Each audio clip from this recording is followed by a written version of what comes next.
La fonction exponentielle de base Q en terminale S. Alors, ce qu'il faut retenir ici, c'est que la fonction exponentielle de base Q, c'est la fonction qui à taux réel x, donc c'est la fonction qui à taux réel x associe son image Q à la puissance x. Autrement dit, c'est f de x égale q puissance x, avec q qui est strictement positif, toujours. Voilà, donc il y a un certain nombre de propriétés que nous devons connaître concernant la fonction exponentielle de base q. Tout d'abord, pensons que la fonction exponentielle de base q est définie sur R, hein, donc cette fonction est définie sur R, ce qui signifie que pour tout nombre réel x, cette fonction existe. Donc elle est définie sur R, ce qui veut dire que quel que soit le réel x que je pourrais remplacer ici, q à la puissance x existe. Donc par exemple, q à la puissance moins 5 existe, q à la puissance 40 existe, q à la puissance moins 99, q à la puissance pi, q à la puissance racine carrée de 3. Voilà, quel que soit l'exposant que je pourrais mettre ici, tant que cet exposant appartient à l'ensemble grand R des nombres réels, eh bien q à la puissance x existe, est défini. Donc, cette fonction, on l'a compris, se nomme la fonction exponentielle de base Q. Alors, on a un certain nombre de propriétés qu'il faut bien connaître, comme par exemple la propriété suivante, hein, Q à la puissance x fois Q à la puissance y, eh bien c'est Q à la puissance x plus y. On va ici additionner les exposants. Donc, exemple,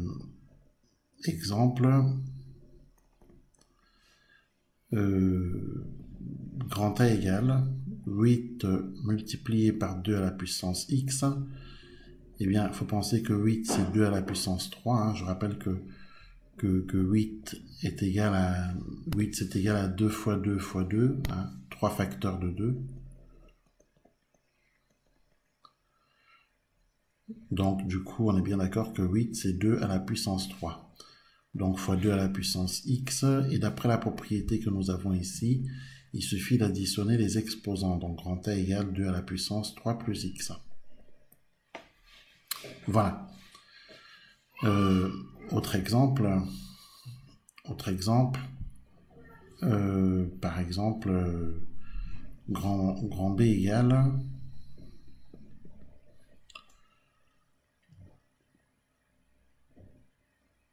27 multiplié par 3 à la puissance k.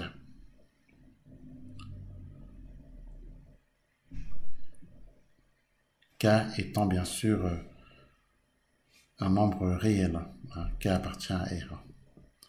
Eh bien, on peut penser que 27 c'est 3 au cube, hein, puisque 27 c'est 3 fois 3 fois 3,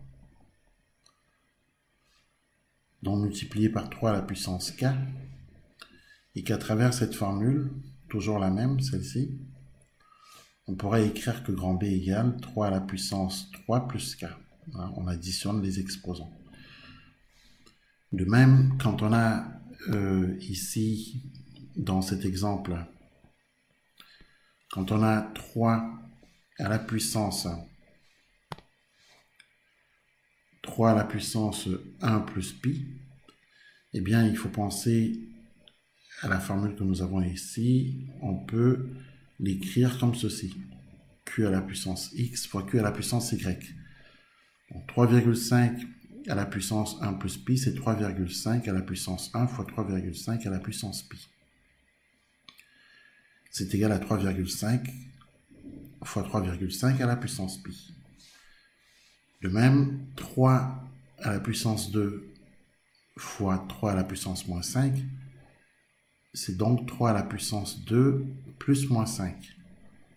C'est-à-dire 3 à la puissance 2 moins 5. D'accord?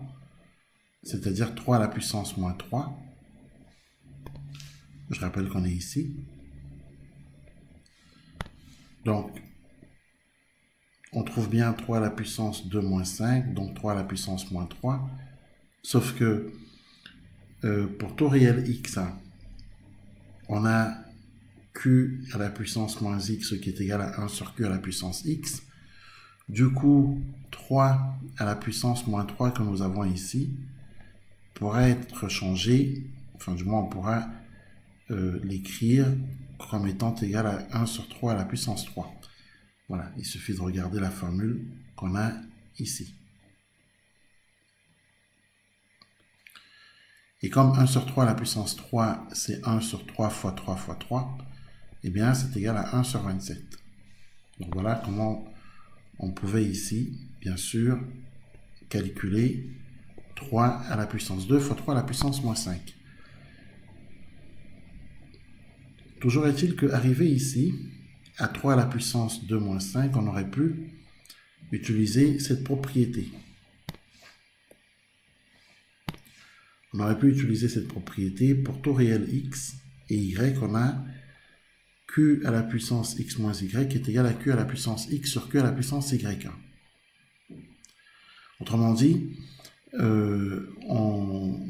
à ce stade, quand on a 3 à la puissance 2 moins 5, ici, eh bien on peut tout simplement traiter ça comme ceci.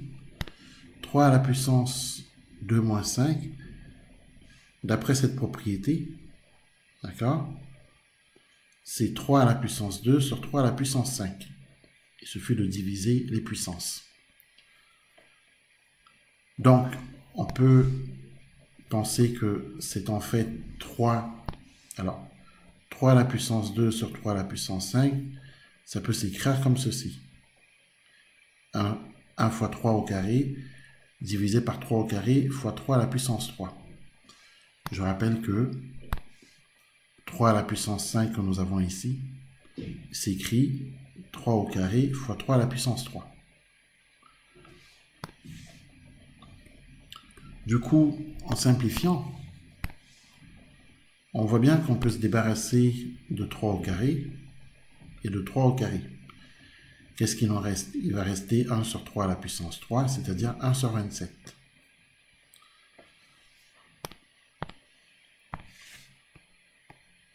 Donc, autre propriété, pour tout réel x et y, on a q à la puissance x à la puissance y qui est égal à q à la puissance x fois y. Exemple, calculons q à la puissance 1/2 à la puissance 2. Évidemment, q à la puissance 1/2 à la puissance 2, c'est d'après la propriété q à la puissance 1/2 fois 2, c'est égal à q à la puissance 1. Donc c'est égal à q. Donc on est bien d'accord que 1/2 fois 2, c'est 1/2 fois 2 sur 1. On multiplie les numérateurs entre eux et les dénominateurs entre eux, c'est 1 fois 2 sur 2 fois 1. C'est 2 divisé par 2 et c'est égal à 1. C'est pour ça d'ailleurs que ici, 1/2 fois 2, on sait que c'est égal à 1. Exercice, écrire le plus simplement possible. On nous propose 2 à la puissance pi multiplié par 4. Eh bien, pensons que c'est égal à 2 à la puissance pi multiplié par 2 au carré. 2 au carré, bien sûr, est égal à 4. Il faut penser à la propriété q à la puissance x fois q à la puissance y égale q à la puissance x plus y. Ce qui nous permet, cette propriété nous permet d'écrire qu'on a ici 2 à la puissance pi plus 2. Ensuite, on demande d'écrire le plus simplement possible 5 à la puissance 2,5 multiplié par 5 à la puissance moins 1,5. Et bien, toujours sur la base de la même propriété, bien entendu, puisque 2,5 représente l'exposant x et que moins 1,5 représente l'exposant y. Donc, par application de cette propriété, on pourrait écrire que 5,5 à la puissance 2,5 fois 5 à la puissance moins 1,5, ben c'est égal à 5 à la puissance x plus y, c'est-à-dire 2,5 plus moins 1,5. Autrement dit, c'est égal à 5 à la puissance 2,5 moins 1,5. C'est-à-dire 5 à la puissance 1, c'est-à-dire 5. Il faut bien connaître la propriété suivante. Donc, Q à la puissance x divisé par Q à la puissance y. Eh bien, il faut penser que c'est Q à la puissance x moins y. Donc, si l'on devait calculer 7 à la puissance 3,5 divisé par 7, tout d'abord, il faut penser que c'est égal à 7 à la puissance 3,5 divisé par 7 à la puissance 1. Ensuite, quand on divise les puissances de Q, cela revient à soustraire leurs exposants. Autrement dit, ici, ça sera égal à 7 à la puissance 3,5 moins 1, puisque cela revient à soustraire les exposants. Donc c'est égal à 7 à la puissance 3,5 moins 2,5, et 3,5 moins 2,5, c'est 1,5. Donc c'est 7 à la puissance 1,5. Et la puissance 1,5, c'est la racine carrée. 7 étant positif, tout ceci est égal à la racine carrée de 7. Autre propriété. Q étant positif, Q à la puissance 1,5 est le nombre réel positif dont le carré est égal à Q. C'est-à-dire que Q à la puissance 1,5, et il faut retenir cette formule, Q à la puissance 1,5, c'est égal à la racine carrée de Q.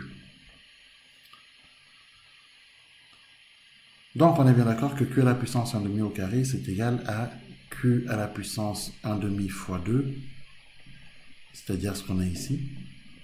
C'est égal à Q à la puissance 1, c'est égal à Q. Je l'avais dit, il faut penser que 4 à la puissance 1,5, c'est racine carrée de 4. Oui, je l'ai dit que la puissance 1,5, c'est la racine carrée. La puissance 1,5, un nombre positif, un nombre réel positif à la puissance 1,5 correspond à la racine carrée de ce nombre. Donc si j'ai par exemple 10 à la puissance 1,5, c'est en fait égal à la racine carrée de 10. Si j'ai 16 à la puissance 1,5, c'est la racine carrée de 16, qui est d'ailleurs égale à 4. Donc, tout ceci est important. Si l'on devait simplifier 3 à la puissance 14 divisé par 27, eh bien on pourrait écrire ceci, c'est égal à 3 à la puissance 14 divisé par 3 à la puissance un certain nombre entier. Or, on est bien d'accord que 27, c'est 3 à la puissance 3, puisque c'est 3 fois 3 fois 3. Alors, évidemment, On peut écrire ici qu'on a 3 à la puissance 3. Donc, c'est 3 à la puissance 14 moins 3. C'est donc 3 à la puissance 11. Donc, on a bien 3 à la puissance 14 sur 27 qui est égal à 3 à la puissance 11. Et on est bien d'accord que la formule, la propriété qu'on a utilisée ici, c'est Q à la puissance X sur Q à la puissance Y, qui est égal à Q à la puissance X moins Y. On veut simplifier. On veut simplifier. Alors, on veut simplifier 100. Par exemple, grand A égale 100 multiplié par 0,01 à la puissance X. Eh bien,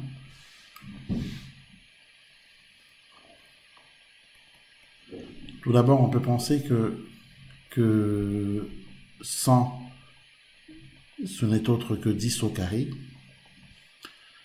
Rappelons que 0,01, c'est 10 à la puissance moins 2. Voilà. Donc, du coup, c'est comme si on avait 0,01 qu'on remplace par 10 à la puissance moins 2, du coup, à la puissance X.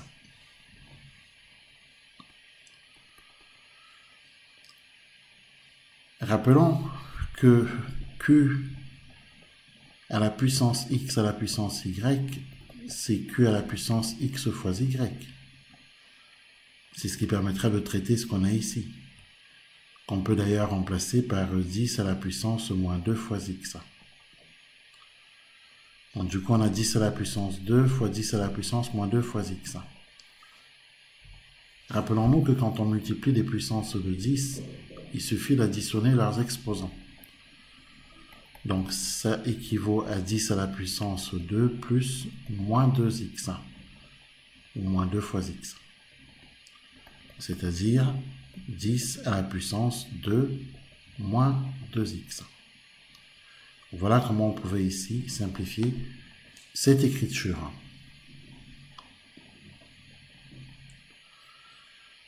Donc, ensuite,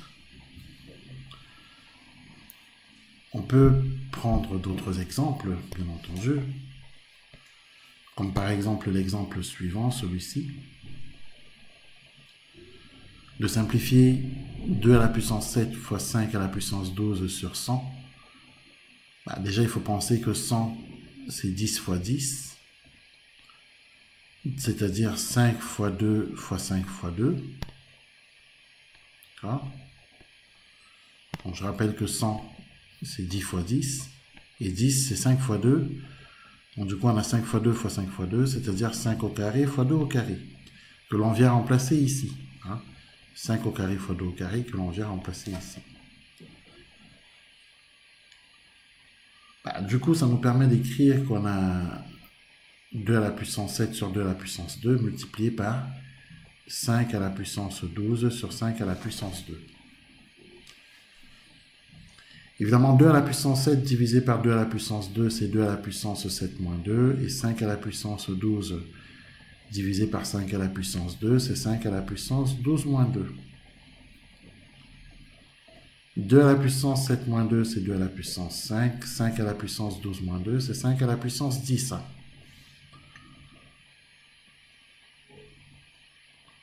Donc, voilà comment on pouvait simplifier cette écriture.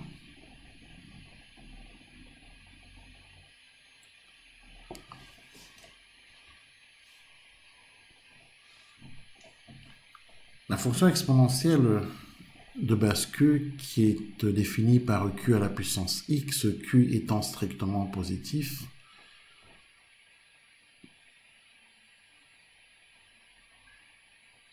pour cette fonction, on peut en étudier les variations, bien entendu. Donc,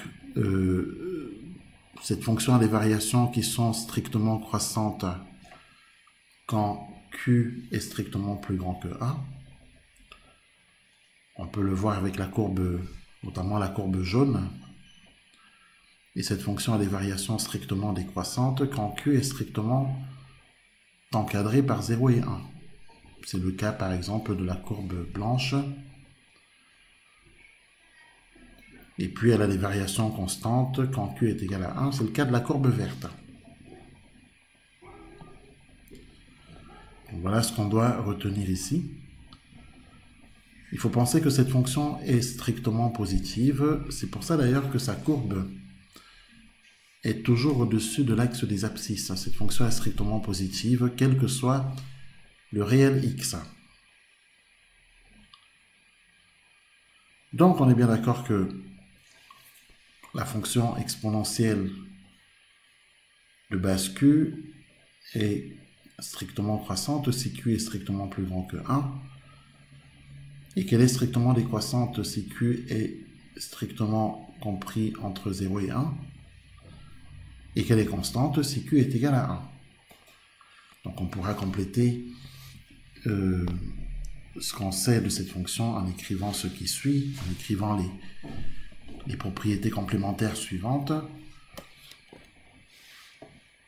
Donc on va écrire ceci pour la fonction exponentielle de base q.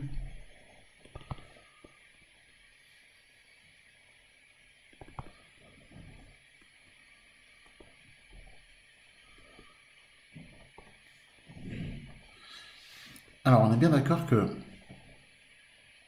on a des propriétés sur les limites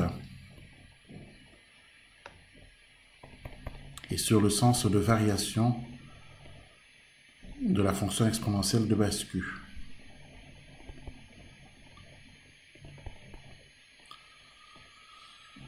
Donc, il faut penser que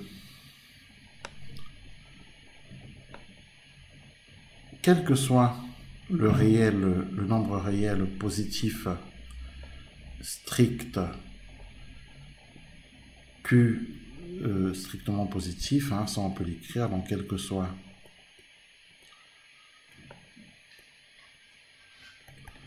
le nombre réel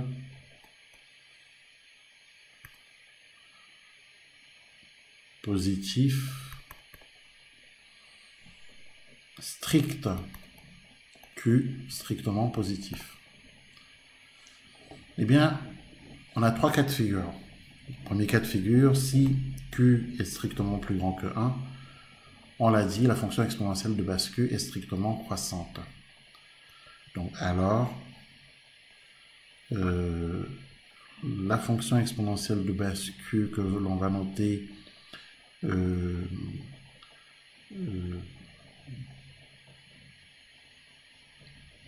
la fonction f qui, à taux réel x, associe son image q à la puissance x, que l'on peut aussi écrire comme ceci, f de x égale q à la puissance x, c'est la même chose. Et bien cette fonction, on est bien d'accord, elle est strictement croissante.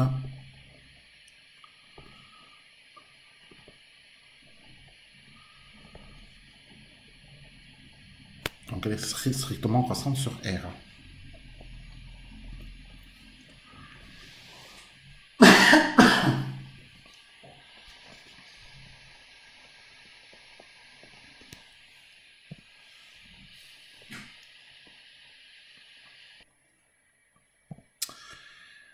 On notera que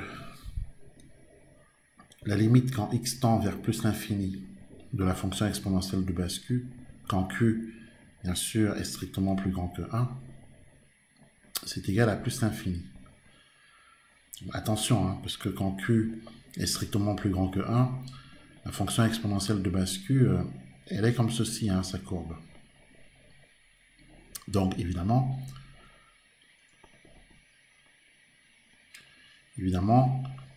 ça c'est le cas de figure où q est strictement plus grand que 1. La courbe monte, donc la fonction est croissante. Et évidemment, quand x tend vers plus l'infini, on voit bien ici, hein, sur la courbe, la fonction a pour limite plus l'infini, elle monte.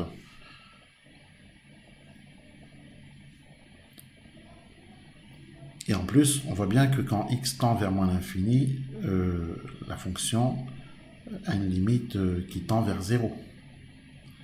Donc on pourrait écrire que la limite quand x tend vers plus l'infini de la fonction exponentielle de base q est égale à 0 dans ce cas précis. Donc attention, on est bien d'accord que on est dans le cas où q est strictement plus grand que 1. Parce que ces mêmes limites, quand q prend d'autres valeurs, n'ont pas les mêmes résultats. Donc ça, on est bien d'accord. Donc attention, ici, q est strictement plus grand que 1.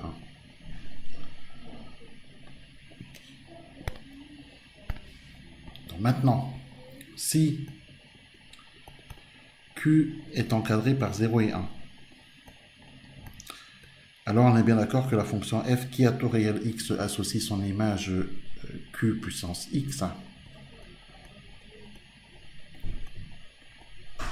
est strictement décroissante sur R.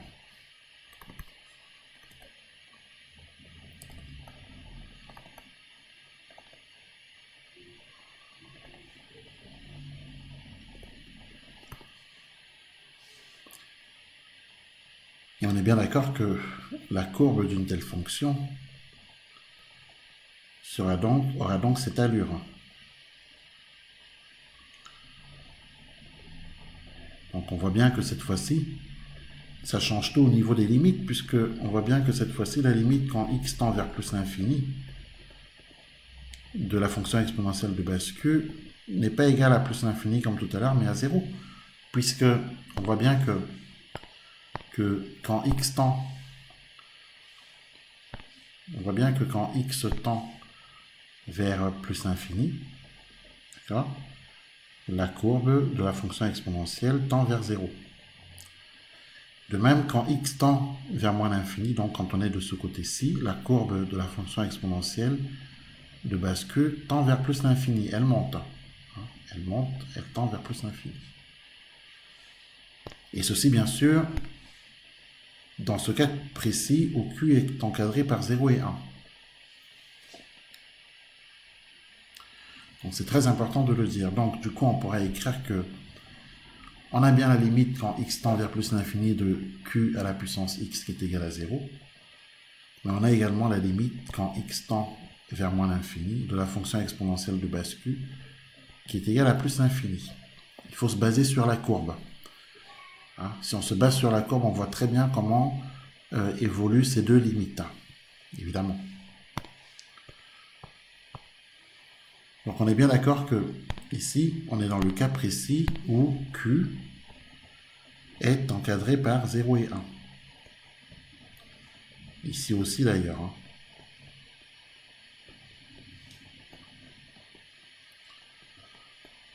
C'est bien parce que q est encadré par 0 et 1 que la fonction exponentielle de base q est décroissante. Sa courbe descend. D'accord ? Et puis on a le troisième cas de figure qui est important. C'est le cas où q est égal à 1. Donc si q est égal à 1, alors la fonction f qui à taux réel x associe son image q à la puissance x est constante.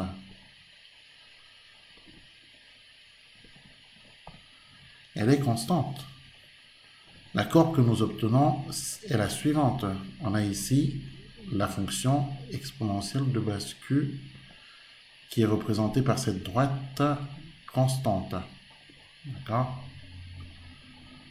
Et d'ailleurs, on va être extrêmement précis puisqu'on sait que q est égal à 1. D'accord ? Et ça, on va le marquer. Ici, on est dans le cas de figure où q est égal à 1.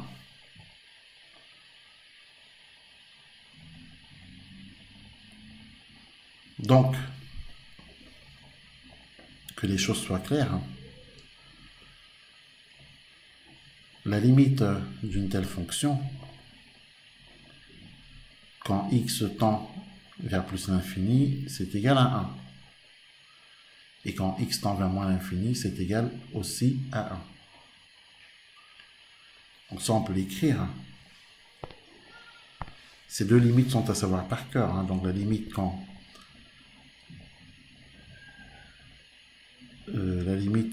x tend vers plus l'infini de q à la puissance x, quand q est égal à 1, eh bien c'est égal à 1.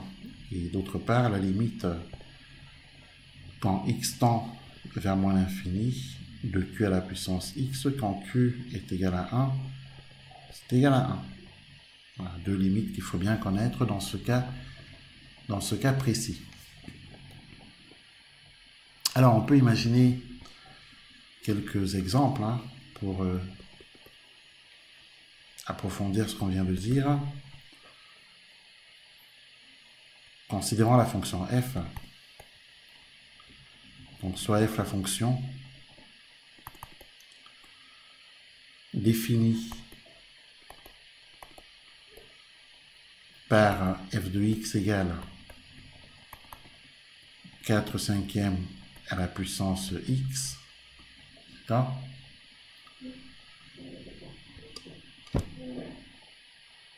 On pourrait, alors ici, on constate bien sûr que la fonction f est de la forme q à la puissance x avec q qui est égal à 4/5. Ça, on peut le noter, on peut l'écrire. Donc q est égal ici à 4/5. 4/5 c'est égal à 0,8. D'accord ? Donc on est bien d'accord que q est compris entre 0 et 1.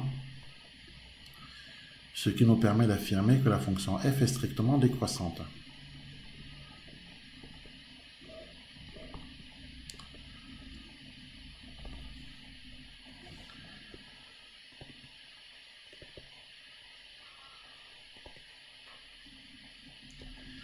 On peut s'intéresser au calcul de la limite de cette fonction quand x tend vers plus l'infini, donc de la fonction 4/5 à la puissance x. Et la limite d'une telle fonction est égale à 0. Pourquoi ? Parce qu'on avait déjà expliqué plus haut, c'est pour ça qu'il faut apprendre les propriétés par cœur, que la limite quand x tend vers plus l'infini de la fonction exponentielle de base q, quand q est strictement compris entre 0 et 1, et bien cette limite c'est 0. Et on est précisément dans ce cas de figure, q est compris entre 0 et 1, x tend vers plus l'infini, donc cette limite fait 0. D'ailleurs, c'est le cas également quand x tend vers moins l'infini et que q est compris entre 0 et 1, la limite est égale à plus l'infini. On le voit bien ici. Et c'est précisément ce qu'on pourrait écrire pour la limite quand x tend vers moins l'infini. Donc, on est bien d'accord que la limite quand x tend vers moins l'infini de cette fonction, d'après le cours, c'est égal à plus l'infini. Alors, moi je dis, il faut penser à faire une petite figure, même au brouillon, parce qu'une figure au brouillon nous permettrait de savoir ce qui se passe quant aux limites. On sait très bien que, alors on a un repère qu'on fait à main levée, q est compris entre 0 et 1, donc ça veut dire que la fonction exponentielle de base q est strictement décroissante. Alors on construit une courbe qui décroît, qui descend, comme ceci. Et là on voit tout de suite que quand x tend vers plus l'infini, donc quand on est de ce côté-ci, la limite de cette fonction exponentielle est égale à 0, et forcément quand x tend vers moins l'infini, la courbe elle monte. Donc le résultat c'est plus l'infini. C'est vrai que quand on illustre tout ça à l'aide d'un schéma, on voit tout de suite ce qui se passe. Et bien c'est ce qu'il faut faire. Pensez à schématiser, tracer la courbe, même à main levée, pour avoir son allure, et pouvoir voir ce qui se passe quant aux limites. Alors, on peut imaginer ici une autre fonction. Par exemple, la fonction f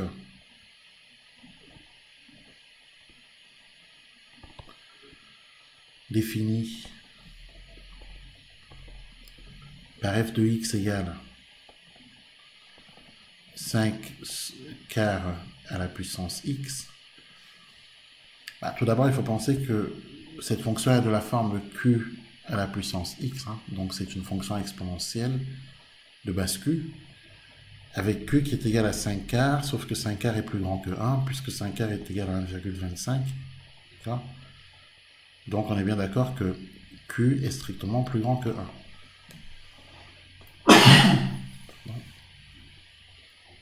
Donc, on est bien d'accord que, d'après le cours, la fonction f est strictement croissante.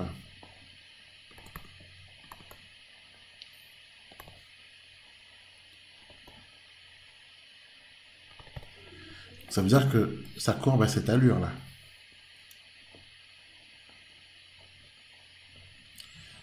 Sa courbe a cette allure. Puisque q est strictement plus grand que 1. D'accord ? Ici, q est strictement compris entre 0 et 1, et la courbe, c'est y égale q à la puissance x. Donc évidemment, on voit très bien que, du coup, la limite quand x tend vers moins l'infini de cette fonction, c'est 0. On le voit bien là, ici, à ce niveau-là.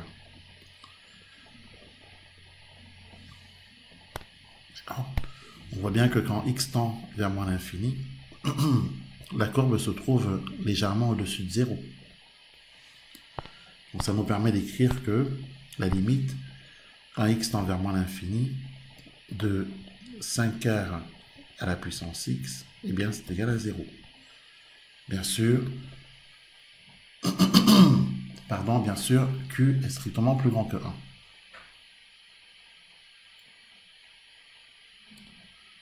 De même, on voit très bien que quand x tend vers plus l'infini, donc quand on est de ce côté-ci, la courbe elle monte à l'infini.